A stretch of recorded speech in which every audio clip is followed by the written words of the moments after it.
Assalamualaikum warahmatullahi wabarakatuh. Salam sejahtera bagi kita semua. Sebelumnya saya ingin mengucapkan terima kasih kepada dosen pengampu mata kuliah Budaya Melayu Riau, Profesor Dr. Hajah Hasna Faiza ARM Hum atas bimbingannya.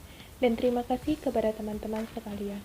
Perkenalkan, saya Nur Halimah, pemateri ketiga dari kelompok 3 yang akan membawakan materi bab 2 yang berjudul Alam dan Kearifan Ekologis Melayu.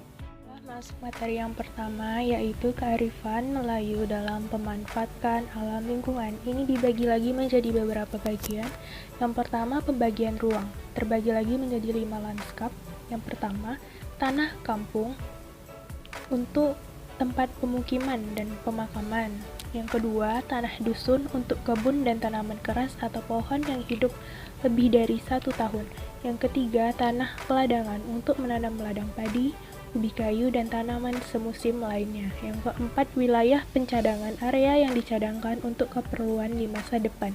Yang kelima, rimba atau imba, yang terdiri dari rimba kampungan sialang, hutan larangan, rimba simpanan, dan rimba gana.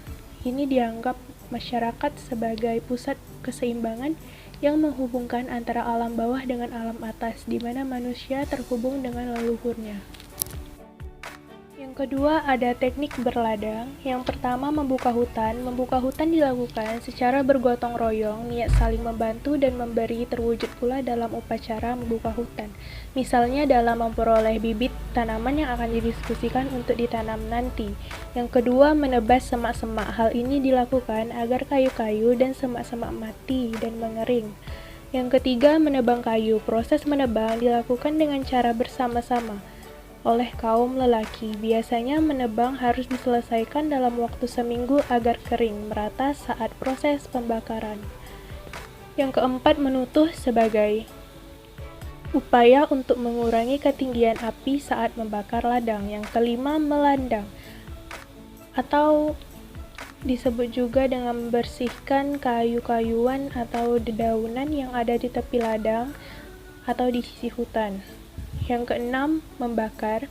Dalam proses ini, orang Melayu melibatkan pawang angin atau orang yang pandai menyiasah arah angin.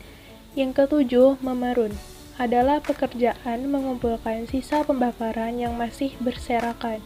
Yang kedelapan adalah membersihkan atau meratakan tanahnya. Proses ini dilakukan setelah memerun selesai. Sisa pembakaran dalam memerun diratakan dan abunya disebar ke beberapa bagian ladang sebagai pupuk. Yang kesembilan, ada teknik dan pilihan tanaman kebun. Selesai menugal dan membenih, orang Melayu biasanya memilih tanaman kebun yang akan ditanam. Materi yang kedua yaitu ekologi sosial Melayu di Riau. Yang pertama, lanskap tempat hidup.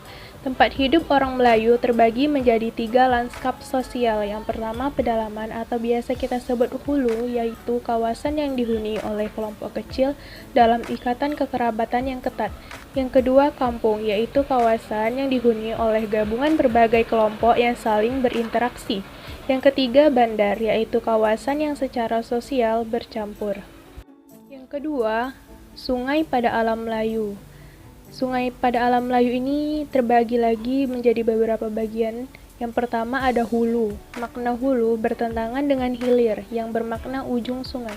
Faktor lingkungan menyebabkan pertumbuhan pemukiman Melayu berada di tebing sungai. Hulu dan orang hulu ialah 2 perkataan yang berunsur sindiran yang bermaksud orang yang tidak maju atau ketinggalan zaman. Ini bertentangan dengan beranggapan terhadap orang di hilir yang dikatakan orang bandar dan lebih maju. Yang kedua, ada hilir, bagian sungai yang mengarah ke pantai. Kawasan hilir, sungai biasanya dipenuhi pohon bakau dan pohon tropis lain yang tumbuh di tepi laut. Kawasan hilir selalu disebut pesisir. Dalam sejarah, banyak kerajaan di sepanjang sungai bertolak ansur dengan raja di bagian hulu sungai atau raja di hulu, dan raja di bagian hilir sungai atau raja di hilir. Yang ketiga, ada baruh. Istilah ini adalah sebagai penunjuk arah dalam budaya Melayu di Riau. Baruh adalah lawan dari istilah darat. Baruh didirikan sebagai tanah yang lebih rendah atau dari kaki bukit menuju pantai atau tepian sungai. Yang keempat ada darat, sebutan untuk tanah yang tidak digenangi oleh air. Darat juga digunakan untuk tanah yang timbul di permukaan ketika berada di sungai atau di sampan. Kata darat juga biasanya lawan dari baru untuk daerah di pinggiran sepanjang sungai di Riau. Baiklah, sekian materi dari saya, pemateri ketiga. Jika ada salah, mohon dimaafkan. Saya tutup dengan wabillahi taufiq wa hidayah. Wassalamualaikum warahmatullahi wabarakatuh.